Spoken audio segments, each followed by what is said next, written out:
بسم اللہ الرحمن الرحیم۔ السلام علیکم۔ آج کا ہمارا سبق ہے پاکستان کا پہلا دستور 1956۔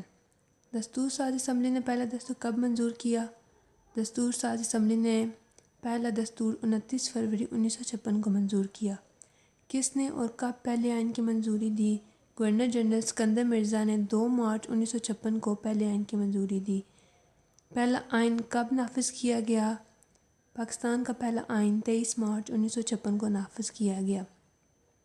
1956 کے آئین کی اہم دفعات: پارلیمانی نظام حکومت۔ پارلیمانی نظام حکومت قائم کیا گیا جس میں وزراء اپنے کاموں کے لیے کلی طور پر پارلیمنٹ کے سامنے جواب دہ تھے۔ پارلیمنٹ ایک ایوان پر مشتمل تھی جس کے ارکان کی تعداد 300 مقرر کی گئی اور اس میں دونوں صوبوں کو یکساں نمائندگی دی گئی۔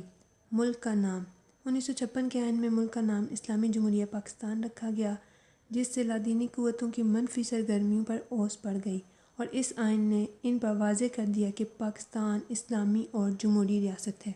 قرارداد مقاصد: قرارداد مقاصد کو اس آئین میں دیباچہ کے طور پر شامل کیا گیا۔ قرارداد مقاصد کی شمولیت سے یہ قرار کیا گیا کہ آئین آئندہ بھی ان رہنما اصولوں سے رہنمائی حاصل کرتا رہے گا۔ اقتدار اعلیٰ کا تعین: آئین میں وضاحت کر دی گئی کہ تمام کائنات میں حاکمیت صرف اللہ تعالیٰ کی ہے، وہی کائنات کا لاشریک حاکم اعلیٰ ہے۔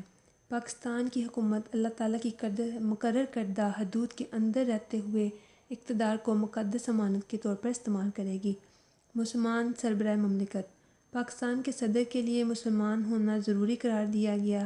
اس آئین کی روح سے کوئی غیر مسلم پاکستان کا صدر نہیں بن سکتا، البتہ وزیر اعظم کے لیے ایسی کوئی شرط نہیں رکھی گئی تھی۔ پہلے آئین میں قرآن و سنت کے مطابق قانون سازی: اس آئین میں اقرار کیا گیا کہ ملک میں قانون قرآن و سنت کے منافی نہیں بنایا جائے گا اور تمام مروجہ قوانین کو اسلامی اصولوں سے ہم آہنگ کیا جائے گا۔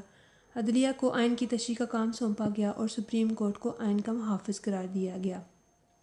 اسلامی طرز زندگی: مسلمانوں کو اپنی زندگی اسلامی اصولوں کے مطابق گزارنے کے لیے پوری سہولتیں فراہم کی گئیں اور ایسے اقدامات کیے جائیں گے جن کی بدولت مسلمان قرآن و سنت کے مطابق اپنی زندگی ڈال سکیں۔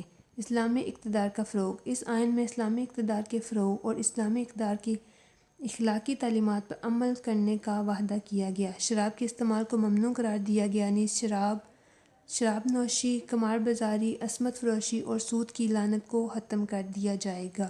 بنیادی حقوق کا تحفظ: معاشرے میں اسلام کے اجتماعی عدل کے نظام پر عمل کیا جائے گا۔ اسلامی جمہوریہ پاکستان میں معاشرتی انصاف، آزادی اور مساوات کے اسلامی اصولوں کے مطابق حکومت قائم کی جائے گی۔ سب شہریوں کو حق معاش، حق زندگی، حق تحریر و تقریر غرض و تمام حقوق دیے جائیں گے جو اسلام نے دیے ہیں۔ اقلیتوں کے حقوق کا تحفظ: اقلیتوں کو وہ تمام حقوق دیے جائیں گے جو اسلام نے انہیں دیے ہیں۔ ان سے رواداری کا سلوک کیا جائے گا، ان کے مذہب، معاشرتی حقوق اور جان و مال کی حفاظت کی جائے گی۔ قانون کی بالادستی: قانون کی بالادستی کے لیے اقدامات کیے جائیں گے، تمام شہریوں سے مساوی سلوک کیا جائے گا اور تمام لوگ قانون کی نظر میں برابر تصور ہوں گے۔ فلاحی ریاست: ملک سے ناخواندگی دور کی جائے گی، مزدوروں کی گزران بہتر بنائیں گے، تمام شہریوں کو بنیادی ضروریات روٹی، کپڑا، مکان، تعلیم اور طبی سہولتیں فراہم کرنا حکومت کی ذمہ داری ہوگی۔ اس طرح فلاحی ریاست کو فلاحی مملکت بنایا جائے گا۔ ادارہ تحقیقات اسلامی کا قیام: آئین میں ادارہ تحقیقات اسلامی کے قیام کی تجویز پیش کی گئی جو اسلامی احکام کی تدوین و نفاذ کے بارے میں تحقیق کرے گا اور اس کی روشنی میں قومی اسمبلی قانون سازی کرے گی۔ اسلامی ممالک سے تعلقات قائم کرنا: پاکستان کے دیگر اسلامی ممالک کے ساتھ دوستانہ مراسم اور خوشگوار تعلقات قائم کرنے کی ہدایت کی گئی۔ اس طرح اتحاد عالم اسلام کو پاکستان کی خارجہ پالیسی کی بنیاد قرار دیا گیا۔ قومی زبانیں: 1956 کے آئین میں بنگالی اور اردو کو قومی زبانیں قرار دیا گیا۔